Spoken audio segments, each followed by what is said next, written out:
To the world, he was the butcher of Moscow, but his tyranny was merely a mask for a desperate secret war against his own nature.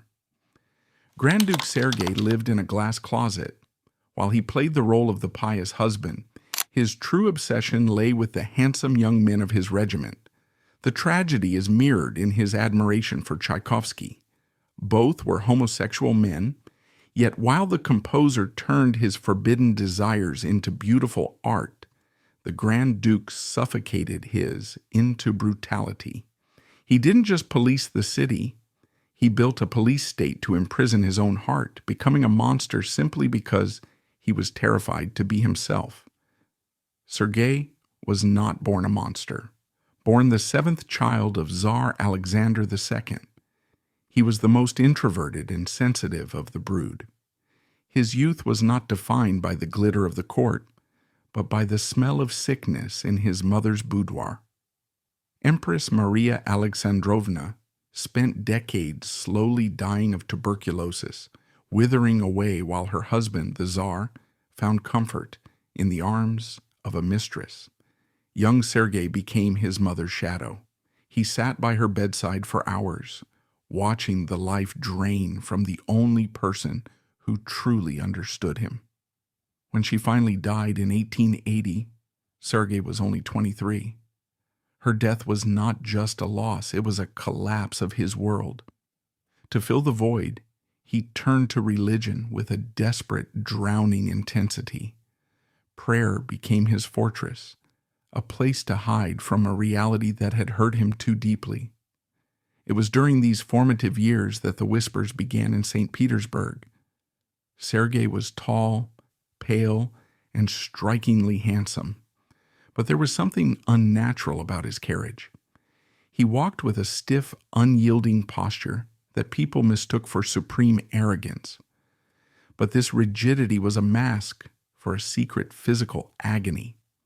Rumors persisted that Sergei suffered from tuberculosis of the bone, a condition that gnawed at his joints and spine. The corset he wore under his uniform, mocked by his enemies as a sign of vanity, was in reality a medical brace keeping him upright.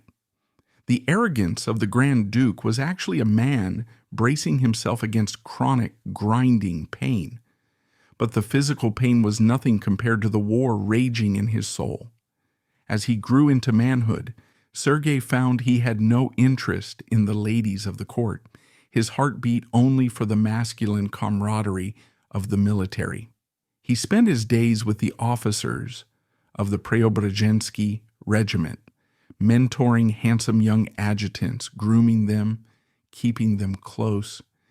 In his eyes, observers saw a look of intense, guarded hunger that he never directed at women. But Sergei was a man of the 19th century, bound by the iron laws of the Orthodox Church. He viewed his own nature as a rot, a sin that had to be strangled. He declared war on himself.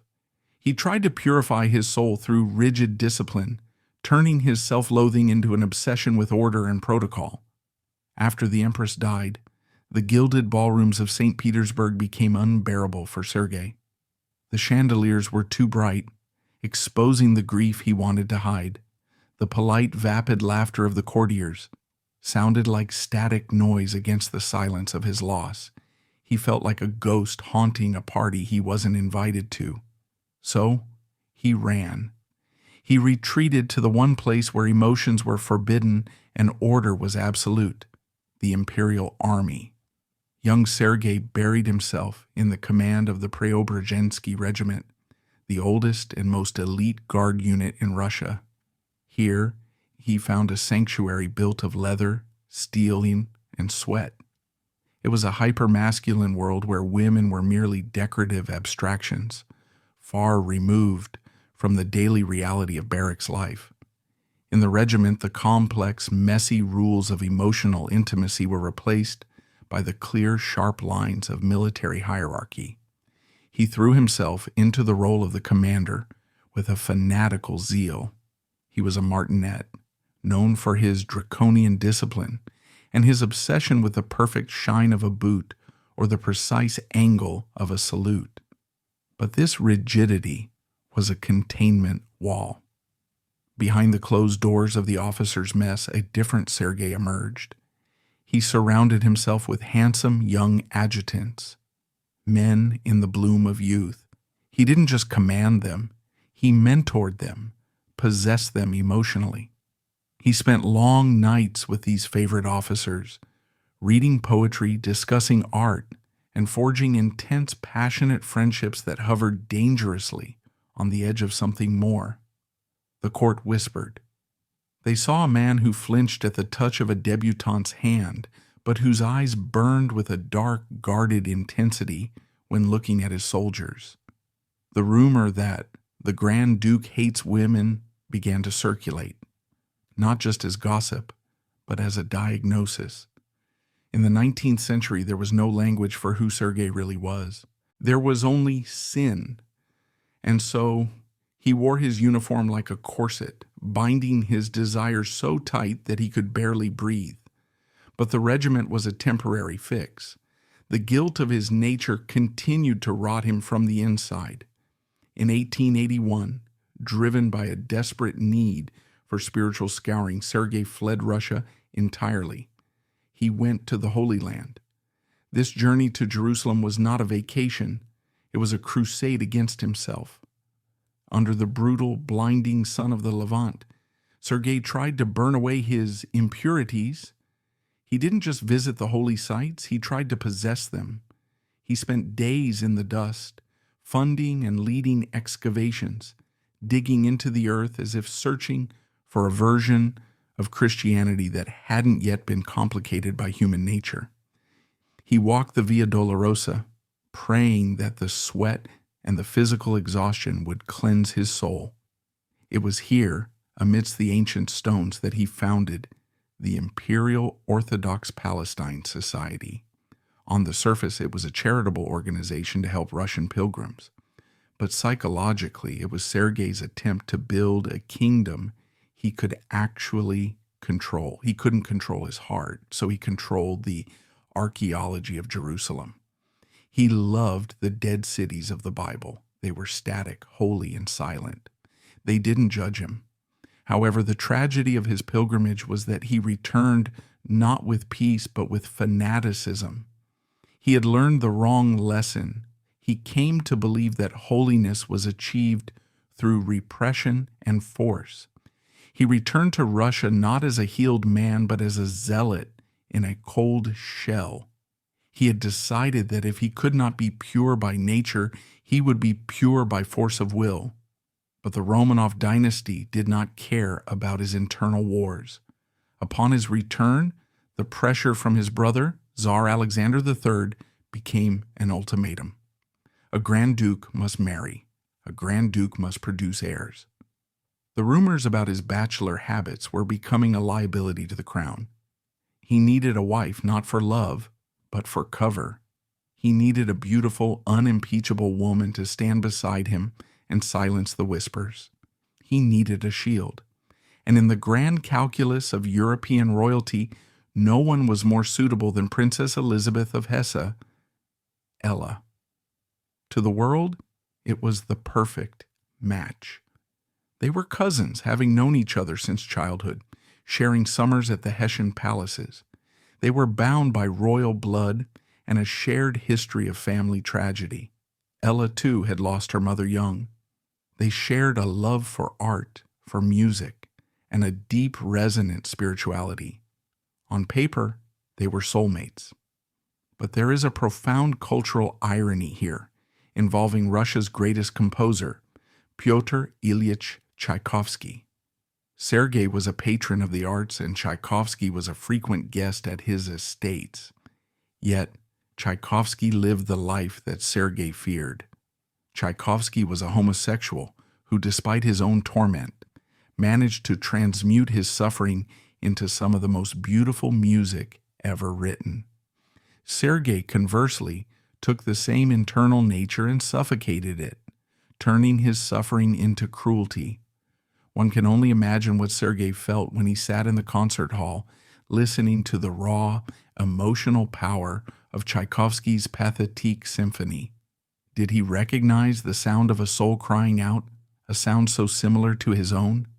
He applauded the music while silently condemning the musician's nature, forever unable to see that the rot he hated was the same source of the beauty he loved. The tragedy of Sergei and Ella is that a marriage does not live on paper. It lives in the quiet, intimate moments behind closed doors. And it was behind the heavy oak doors of the Beloselsky-Belozersky Palace that the fairy tale began to rot. The wedding ceremony in the Winter Palace was an explosion of gold, silver, and diamonds. Ella, weighed down by the heavy imperial nuptial crown and a robe of silver brocade, looked like a sacrificial icon. Sergei stood beside her, stiff and pale, in his uniform. As the choir sang the hymns of rejoicing, the courtiers watched with eagle eyes. They saw a handsome couple, yes, but they also saw a groom who looked more like he was attending a coronation than a union of lovers. The wedding night is usually a private affair shrouded in mystery, but in the Romanov court, privacy was an illusion. Servants talked, ladies-in-waiting whispered, and what they whispered about the first night of Grand Duke Sergei and Grand Duchess Elizabeth was shocking. Nothing happened. It wasn't just the first night. Weeks turned into months, and months turned into years. The nursery in their palace remained empty and silent. In a dynasty where the production of heirs was the primary duty of a Grand Duke, this silence was deafening. For Ella, a young woman with a warm heart and a natural maternal instinct, this must have been a slow, confusing torture. She had entered the marriage expecting love, passion, and children. Instead, she found herself living with a man who treated her not as a wife, but as a piece of exquisite art. He admired her. He dressed her in the finest jewels. He loved to see her looking beautiful at balls, but he did not touch her. Sergei's repression had followed him into the marital bed.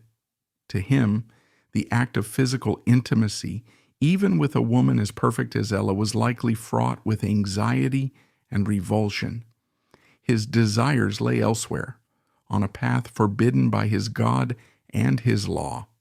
To touch Ella would be to force himself to perform a lie. And Sergei, for all his faults, was a man paralyzed by his own twisted sense of integrity. He could not fake desire. So they lived in a white marriage, a marriage of celibacy. He was controlling her because he couldn't control himself. The pressure of his secret was turning him into a tyrant. He began to impose a monastic discipline on their household. He became obsessed with the minutiae of life, the placement of a fork, the timing of a carriage, the exact angle of a painting. This obsessive-compulsive behavior is the hallmark of a man whose internal world is in chaos. By ordering the external world, he held back the panic. Ella, with the patience of a saint, absorbed it all. She never complained. She never took a lover. Instead, she began to turn inward, just like her husband. But where Sergei turned to a dark, punitive religion, Ella turned to a religion of light and charity. They were walking up the same mountain of faith, but on opposite sides, destined never to meet at the summit. In 1891, the tension reached a breaking point. It wasn't a fight, it was a relocation. Tsar Alexander III appointed Sergei as the Governor-General of Moscow. This was a massive promotion, but for Sergei, it was an escape. He moved behind the red brick walls of the Kremlin, treating it not just as a residence, but as a citadel. To him, St. Petersburg was a Babylon of loose morals, while Moscow was his Jerusalem, the heart of old Russia. Here, he could finally lock the gates and build the world he wanted to live in. He lived not as a modern governor, but as a czar without a crown. His daily existence was a bizarre, terrifying hybrid of a medieval monastery and a Prussian barracks.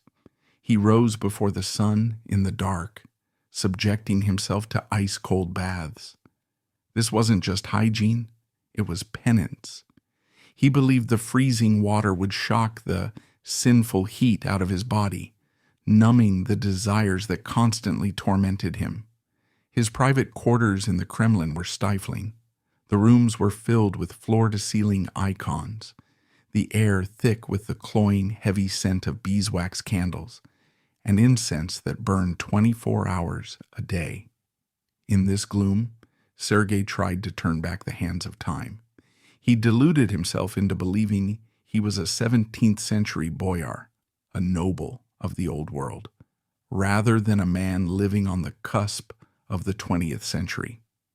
Sergei was a man of profound aesthetic taste, but it was a dangerous sociopathic kind of aestheticism. He poured millions of rubles into the arts, championing the State Historical Museum and aggressively collecting ancient Russian artifacts. But he viewed the city of Moscow exactly as he viewed his museum collection, as a display that needed to be curated. He loved the dead past, the silence of ancient stones, the rigidity of old robes. He had no patience for the living present. He would fly into a rage if a historic brick in a church wall was chipped, yet he remained completely unmoved by the starvation of the peasantry living in the shadow of that church. To Sergei, the people of Moscow were not human beings with souls and stomachs. They were merely extras on his stage. If they were poor, dirty, or politically active, they were clutter that ruined his perfect medieval set design. He didn't want to govern a city. He wanted to curate a mausoleum. His power reached its terrifying zenith in 1894 with the death of his brother, the formidable Tsar Alexander III. The crown passed to Nicholas II, a 26-year-old man who was gentle, charming, and utterly spineless. Nicholas was terrified of ruling. He looked around for a strong hand to guide him, and he found the iron grip of Uncle Sergei. Sergei became the shadow behind the throne. To the weak and wavering Nicholas, Sergei appeared as a pillar of strength, a man who knew exactly what God wanted. But Sergei's advice was poison. In the privacy of the study, amidst the smoke of cigarettes and the stare of icons, Sergei whispered the maxims that would eventually doom the dynasty. "Show them no weakness," he would tell his nephew. "To grant a constitution is to betray God. The people do not need freedom. They need a father with a whip." The tragedy of Nicholas II's reign, his stubborn refusal to compromise, his detachment from reality, was largely manufactured in these private moments.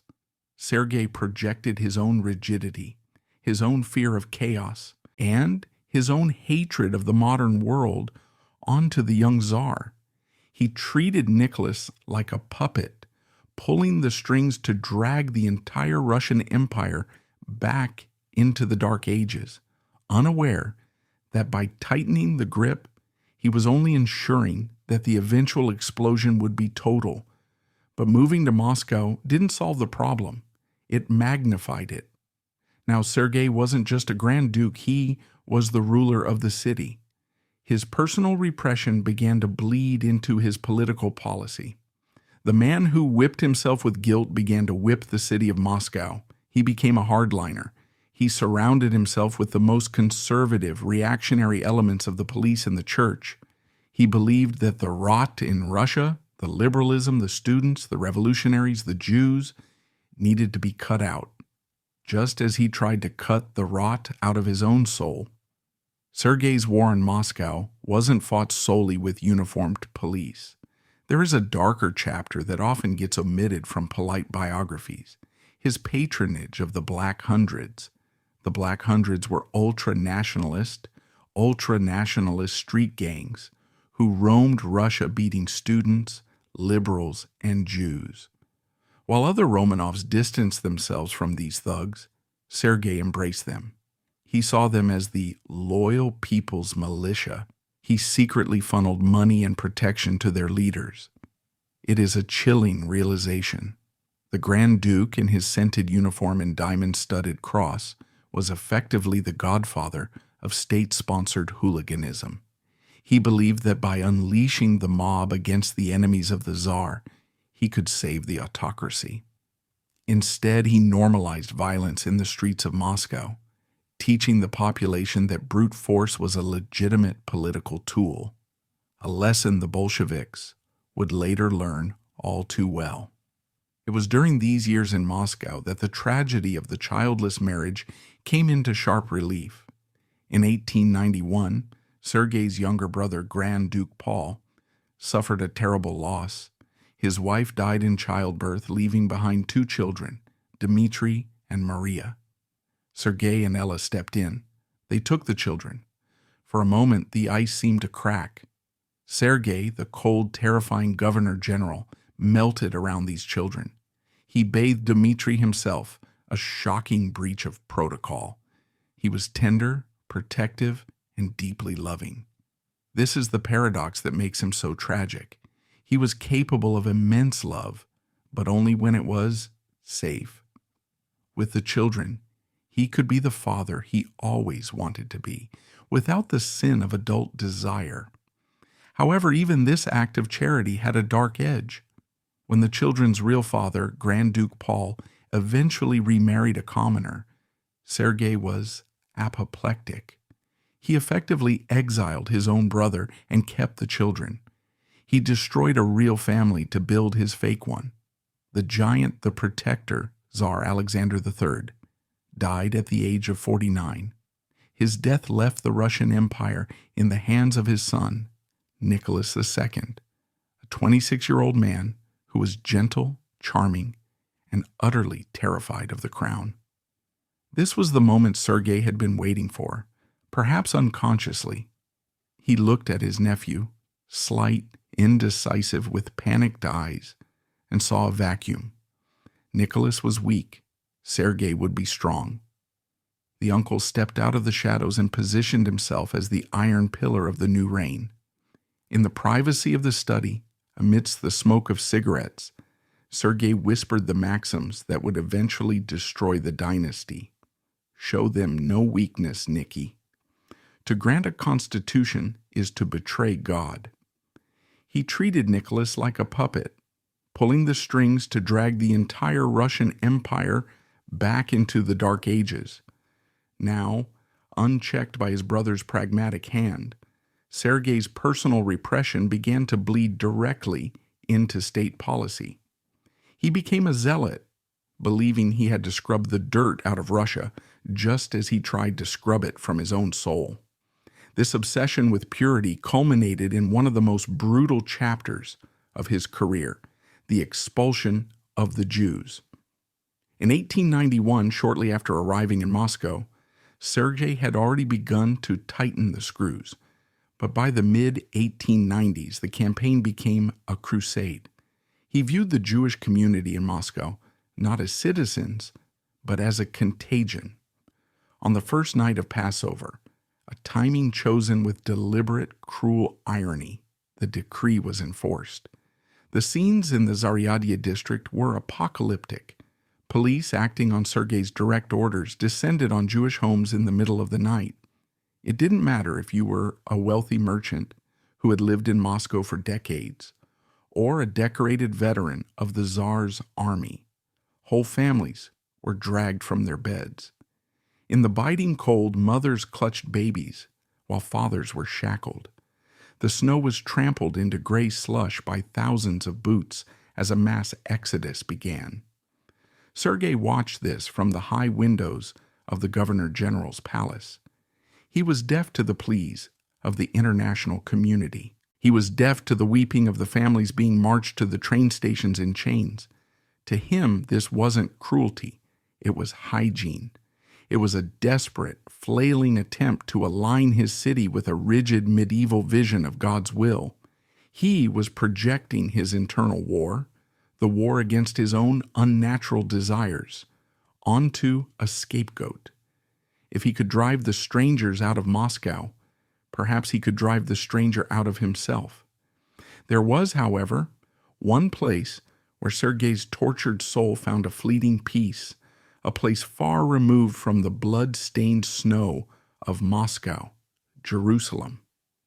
It is a strange irony that the man who expelled the Jews from Moscow was obsessed with the Holy Land. Sergei was not just a politician, he was the founder of the Imperial Orthodox Palestine Society. He poured millions of rubles into excavating ancient ruins, building hospices for pilgrims, and preserving sacred sites. Why this obsession? Perhaps because in archaeology Sergei found the control he lacked in life. Ancient stones do not whisper about your secrets. Dead empires do not demand constitutions. In the silent, dusty excavations of Jerusalem, Sergei could touch the divine without the messy interference of living, breathing human beings. He loved the idea of holiness, preserving it in glass cases and stone walls, even as he crushed the spirit of holiness in his own city. He was a curator of God's house who had forgotten how to welcome God's children. The brutality of the expulsion earned him a new reputation. He was no longer just the distant, arrogant Grand Duke. He was a tyrant. But the event that would forever stain his name in blood, the event that would strip him of his last shred of humanity in the eyes of the people, was yet to come. May 1896, the coronation of Nicholas II. It was supposed to be a triumph, a celebration of the new dawn. Moscow was draped in bunting. The bells of all 40 times 40 churches were ringing. Sergei, as Governor General, was responsible for the festivities. He had organized a massive public feast at Kodinka Field, a vast military training ground on the outskirts of the city. There were rumors of free gifts, sausage, pretzels, gingerbread, and a commemorative enamel cup. For the impoverished peasantry, this was the promise of a lifetime. By the night before the feast, 500,000 people had gathered on the field. They camped in the mud, shoulder to shoulder, a heaving ocean of humanity waiting for the sun to rise. The field was a death trap. It was crisscrossed with trenches and gullies used for military drills, hastily covered with wooden planks. At dawn, a rumor rippled through the crowd that there weren't enough cups, that the officials were hoarding the gifts. Panic, like an electric current, shot through the mass of bodies. The crowd surged forward. The result was a massacre. People were pushed into the trenches. The wooden planks snapped. Hundreds fell into the ditches, and thousands more trampled over them. The air was filled with the sickening crunch of bones and the screams of the dying. Men, women, and children were crushed into the earth, their faces pressed into the mud until they suffocated. When the police finally restored order, the field looked like a battlefield. Over 1,300 bodies lay mangled in the dirt. News of the disaster reached Sergei early that morning. He was told of the trenches filled with corpses. He was told of the wagons being loaded with the dead, the limbs sticking out from under tarpaulins. A normal man would have collapsed. A man with a conscience would have halted the coronation, fallen to his knees, and begged for forgiveness. Sergei Alexandrovich did not blink. He advised the Tsar that the coronation must continue. To cancel would be to show weakness, he argued. A tragedy cannot stop the empire. He ordered the bodies to be cleared away quickly, the blood covered with fresh sand. By the time the Tsar arrived at the field later that day, the band was playing and the survivors were cheering, unaware that they were standing on the graves of their neighbors. But the true horror came that night. The French ambassador was hosting a lavish ball. The entire court was expected to attend. Nicholas, to his credit, wanted to cancel. He was sick with grief, but Sergei and his brothers were adamant. The Tsar of Russia does not hide. The Tsar dances. And so, while the hospitals of Moscow overflowed with the groaning wounded, while families searched the morgues for their children, the carriages rolled up to the French embassy. Sergei entered the ballroom in his dress uniform, glittering with diamonds. He held his head high. He walked with that stiff, corset-induced posture, his face a mask of utter indifference. He danced. He smiled politely at the ambassadors. To the observers, it was a display of monstrous callousness. They called him the Prince of Kodinka. But looking closer, this was the ultimate act of repression. Sergei had spent a lifetime denying his own feelings. He had denied his sexuality. He had denied his softness. And now he denied his guilt. To admit that he was responsible for 1,300 deaths would be to shatter the glass shell he lived in. He couldn't handle the truth, so he simply erased it. He retreated behind the wall of God's will. If they died, it was because God ordained it. It had nothing to do with him. After Kodinka, the isolation of Sergei and Ella became complete. They were pariahs in their own city. When they drove through the streets, people didn't bow. They stared with sullen, burning eyes. Sometimes stones were thrown. Sergei's influence on Nicholas II during these years was poisonous. He became the voice of the most extreme reaction. He told Nicholas that any concession to the people was a betrayal of God. He urged him to stand firm, to use the whip, to ignore the cries for a constitution. He was fighting a war against the modern world, desperate to keep the clock frozen in the 17th century, because in the modern world, men like Sergei were monsters.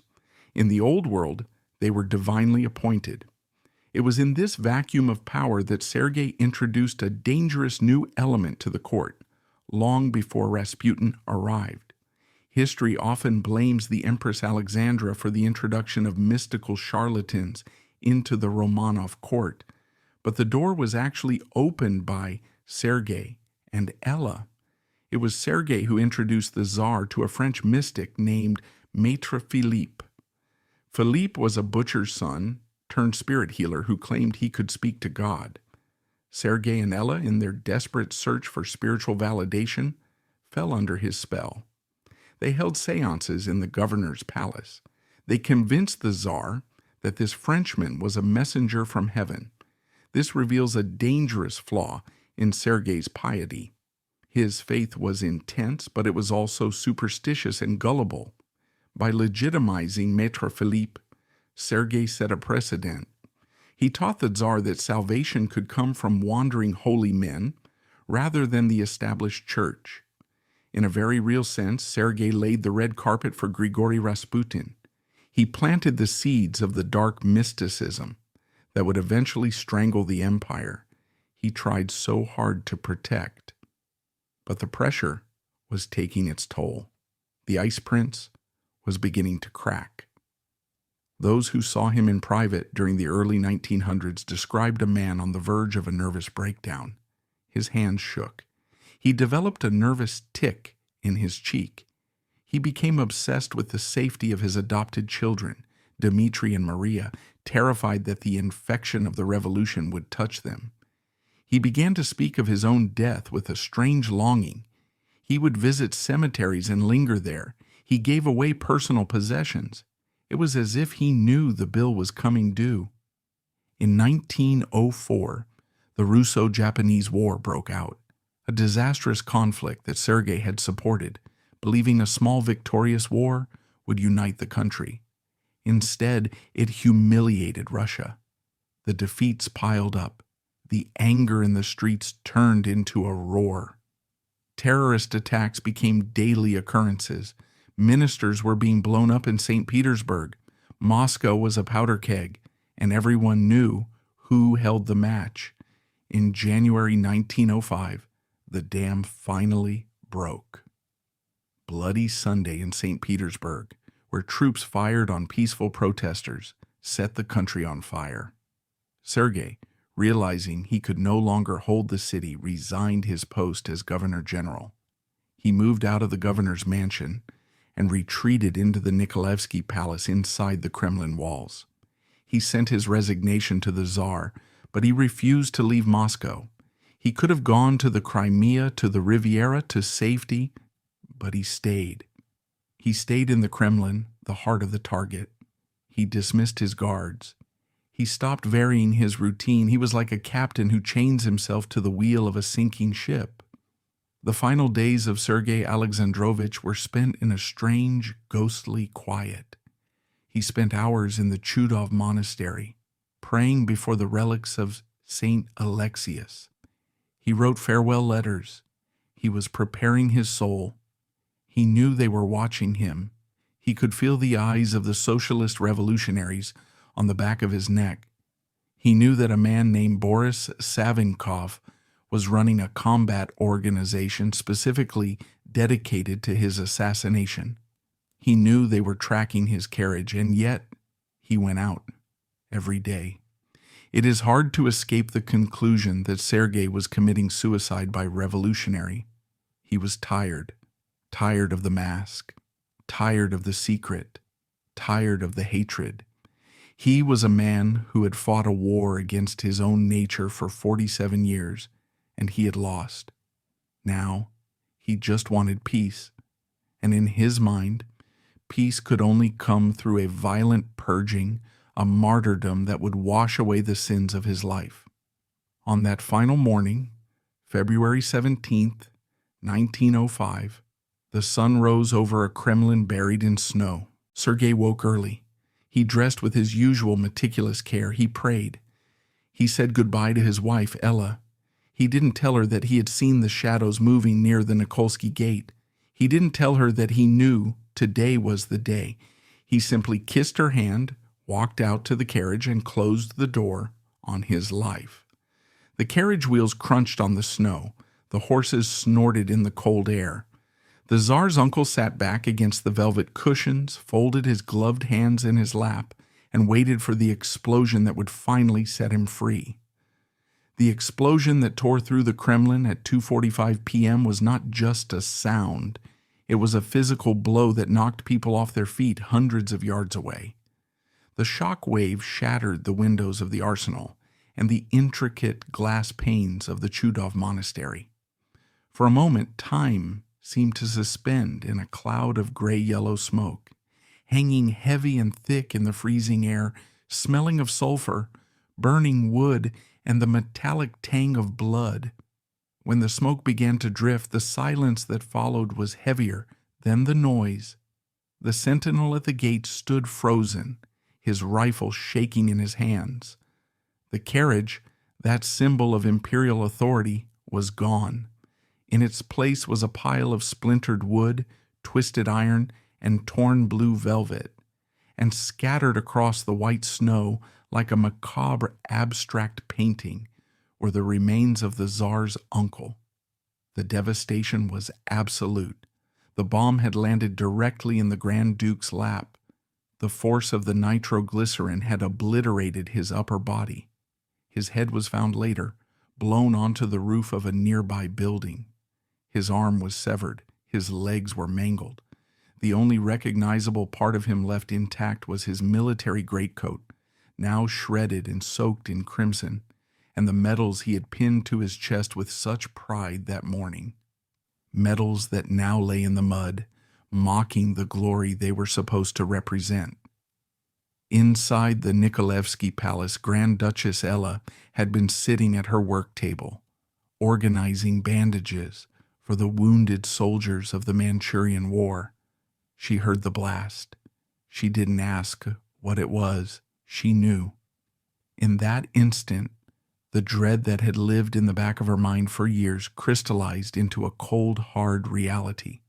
She didn't scream. She didn't call for her ladies-in-waiting.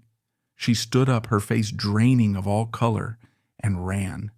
She ran out of the palace without a coat, into the biting February wind. She ran toward the smoke. What happened next is one of the most harrowing and haunting moments in the history of the Romanov dynasty. A scene that elevates this story from a political assassination to a Greek tragedy. When Ella reached the crater, She didn't faint. She didn't turn away in horror. She saw the carnage, the blood on the snow, the pieces of her husband, and she fell to her knees. Ignoring the soldiers who tried to hold her back, ignoring the police who were shouting orders, the Grand Duchess began to crawl through the bloody slush. With her own hands, those elegant hands that had played the piano and poured tea for queens, she began to collect the fragments of her husband. She picked up pieces of flesh. She picked up the torn blue velvet of the carriage cushions. She found his decorations, the stars and crosses of St. Andrew and St. George, and gathered them into the skirt of her dress. She was like a sleepwalker, moving with a terrifying, silent purpose. But while history focuses on the shattered Grand Duke, we must spare a moment for the innocent man sitting 3 feet away from him, Andrei Rudinkin, the coachman. Andrei was a simple man, a peasant from a village who had served the Grand Duke faithfully for years. He had no part in politics. His job was simply to hold the reins. The blast that killed Sergei drove shrapnel into Andrei's back and burned him terribly. She went to him first, comforting him. In a heartbreaking display of loyalty, or perhaps indoctrination, his dying deliriums were not about his own pain, but about his master. He kept asking the doctors, "Is the Grand Duke all right? Tell me he is safe." Ella comforted the dying man with a lie, telling him the Grand Duke was safe so he could pass in peace. Andrei died believing he had saved his master, unaware that he was merely collateral damage in a war between a tyrant and a terrorist. Only after he was taken away did she return to the grisly task of gathering what was left of Sergei. Soldiers brought a stretcher, and an army greatcoat was thrown over the pile of remains. Ella walked behind it, her dress stained with blood, her head bowed. She did not weep. The shock was so profound, it had severed her connection to immediate grief. She was operating on a plane of existence that few of us will ever touch, a place where horror is so total that it becomes a sacred duty. Meanwhile, near the Nikolsky Gate, the assassin stood amidst the chaos. Ivan Kalyaev had been thrown back by the blast, his face cut by splinters, his clothes torn. He didn't try to run. He stood there dazed, shouting, "Down with the Tsar! Down with the tyrant!" The police descended on him, beating him, dragging him away. He laughed. He had done it. He had killed the symbol of oppression. He didn't know that he had just liberated a man who was already dead inside. The news flashed across the telegraph wires to St. Petersburg. Tsar Nicholas II was at lunch when he received the telegram. He read it, his face pale, and simply said, "God's will be done." It was a resignation that bordered on apathy. The imperial family was horrified, terrified, but there was also a strange, unspoken sense of inevitability. Sergei had been the lightning rod. Now the lightning had struck, but the true drama was unfolding in a prison cell in Moscow. A few days after the assassination, a woman dressed in deep mourning black arrived at the Taganka prison. The guards were stunned to see her. It was the widow. It was Grand Duchess Ella. She demanded to see the man who had murdered her husband. She walked into Ivan Kalyaev's cell. The revolutionary was sitting on his cot, defiant, expecting torture or interrogation. Instead, he saw the woman whose life he had shattered. She looked at him not with hatred, but with a profound, devastating sadness. "Why did you kill my husband?" she asked. Kalyaev, taken aback, replied with the rhetoric of his cause. "I destroyed a tyrant. I did not kill a man. I killed a principle of evil." Ella listened, then shook her head gently. "You are wrong," she said softly. "You killed a living, suffering human soul, and you have burdened your own soul with a heavy sin." She didn't argue politics.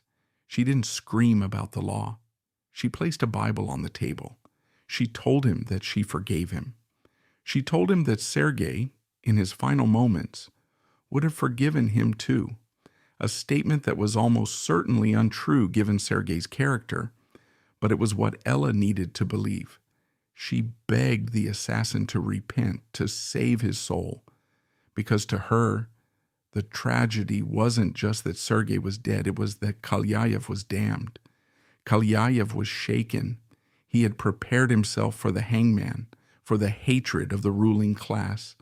He was not prepared for love. He broke down. He wept. He told her that he had hesitated the first time because of her, because he couldn't bear to kill her. "I did not want to kill you," he said. "I judged you to be a human being, unlike him." Ella left the cell and did something even more extraordinary. She wrote to Nicholas II, begging him to pardon her husband's murderer. She wanted Kalyaev's life to be spared. She wanted the cycle of violence to end with her forgiveness. Nicholas refused. He could not show weakness. Kalyaev was hanged. But the encounter in the cell became a legend. It was the final crushing victory of the spirit over the sword. Ella had taken the horror of the assassination and transmuted it into an act of supreme Christian charity. But what of Sergei? What of the man whose scattered bones were now lying in a closed coffin in the Chudov monastery? The funeral was a somber, surreal affair. The coffin was sealed, for there was no body to view. The Tsar came to Moscow, terrified, surrounded by guards. The atmosphere was thick with fear, but amidst the chanting of the liturgy, amidst the clouds of incense, there was a sense of finality. Sergei Alexandrovich had carried his secret for 47 years. He had worn the uniform, he had worn the corset, he had worn the mask of the cruel tyrant. He had repressed his nature, denied his heart, and crushed the people of Moscow in a desperate attempt to prove his own righteousness. And in the end, it had all been blown apart. The repression had not saved him. The piety had not saved him. The cruelty had not saved him. In the years that followed, his widow Ella divested herself of her jewels, her palaces, and her title. The transformation of Ella was not just spiritual, it was visibly physical. Before the assassination, she was famous for her emeralds, heavy, glittering parures that were the envy of every court in Europe. She wore the wealth of the empire around her neck. After Sergei's death, the aristocracy watched in shock as the most beautiful woman in Europe systematically dismantled her own glamour. The emeralds, the diamonds, the pearls, she poured them all onto a table and sold them. She didn't just give them away, she converted vanity into stone and mortar, using the money to build the Martha and Mary Convent of Mercy. There is a poignant story that when she finally put on the coarse gray wool of the nun's habit, she touched the rough fabric and smiled, saying she felt more like a grand duchess in wool than she ever did in brocade. She had finally found the true nobility that Sergei had spent his life chasing but never caught. He tried to be noble by wearing a corset and medals. She became noble by taking everything off. She dedicated the rest of her life to the poor, the sick, and the suffering of Moscow. She walked into the slums that her husband had tried to police with an iron fist, and she washed the feet of the beggars. It was as if she was doing penance for him. She was undoing his work. Where he brought pain, she brought healing. Where he brought judgment, she brought mercy. She wore a white habit, a ghost moving through the city, a living monument to the tragedy of her marriage. There is a final bitter irony to the legacy of Sergei and Ella. After Sergei's death, as Ella retreated into her convent, her vision became crystal clear. Stripped of the illusions of the court, she saw the danger approaching better than anyone. While she had forgiven her husband's killer, she could not forgive the dark influence that was now consuming her sister, Empress Alexandra. Ella was one of the few people brave enough to warn the Tsar about Grigory Rasputin. She saw that the holy man was a charlatan, a dark mirror of the fanaticism that had consumed her own husband. She tried to save her sister from the same abyss. In 1916, she traveled to the Alexander Palace for one last desperate confrontation. She begged Alexandra to banish Rasputin, but Alexandra, blinded by the same rigid, mystical stubbornness that had defined Sergei, threw her out. It was the last time the sisters would ever see each other. Ella had survived the fire of Sergei's repression only to watch helplessly as her family willingly walked into the flames. But the ghost of Sergei lingered. The revolution that he had tried so hard to suppress continued to rise. In 1917, the dam broke completely. The Romanovs fell. The Tsar was abdicated. And the hatred that Sergei had stoked during his lifetime came back to claim his family. In 1918, the Bolsheviks came for Ella. They took the saintly nun who had forgiven her husband's killer. They drove her, along with several other Romanov relatives, to the forest near Alapayevsk. They beat them and threw them alive down an abandoned mine shaft. Legend says that from the darkness of the pit, the executioners could hear singing. It was Ella and the others singing an Orthodox hymn. They threw grenades down the shaft to silence them. Ella died as she had lived, in pain and prayer, paying the price for a name she had married into. Her body was eventually recovered and smuggled out of Russia to be buried in Jerusalem on the Mount of Olives. The tragedy of Sergei Alexandrovich did not end with the explosion at the Kremlin gate. It echoed forward into the next generation, manifesting in the boy he had raised and loved, Grand Duke Dmitri. Dmitri, the child Sergei had bathed and protected, grew up witnessing his uncle's rigidity and ultimate destruction. And in a twist of fate that feels written by a novelist, it was Dmitri who would strike the final blow for the Romanov dynasty. 11 years after scraping his uncle's remains from the snow, Dmitri would be the one to lure Grigory Rasputin into a basement and kill him. It was a grim karmic circle. Sergei had spent his life trying to purge Russia of filth and disorder through police-state tactics. His adopted son Dmitri tried to do the exact same thing, saving the monarchy by purging the filth of Rasputin, but through murder.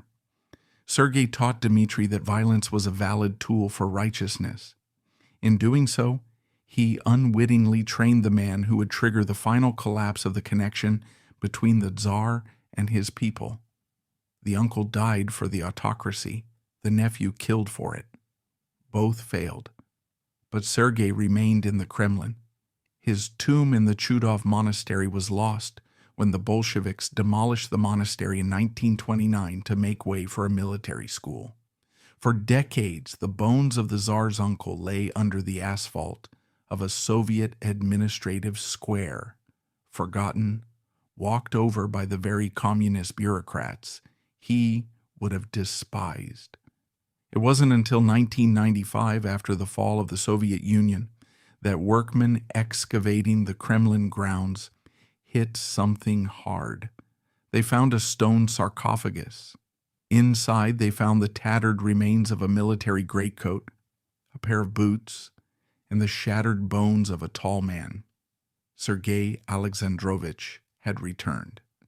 They reburied him in the Novospassky Monastery, the ancestral burial ground of the Romanov boyars. The funeral was attended by the patriarch. Prayers were said. The ice prince was finally laid to rest with the dignity he had craved. But as we look back on his life, standing at the remove of a century, the image that remains is not of the tyrant in the gilded carriage. It is of the boy who held his dying mother's hand. It is of the teenager who prayed until his knees bled, begging God to take away the feelings that tormented him.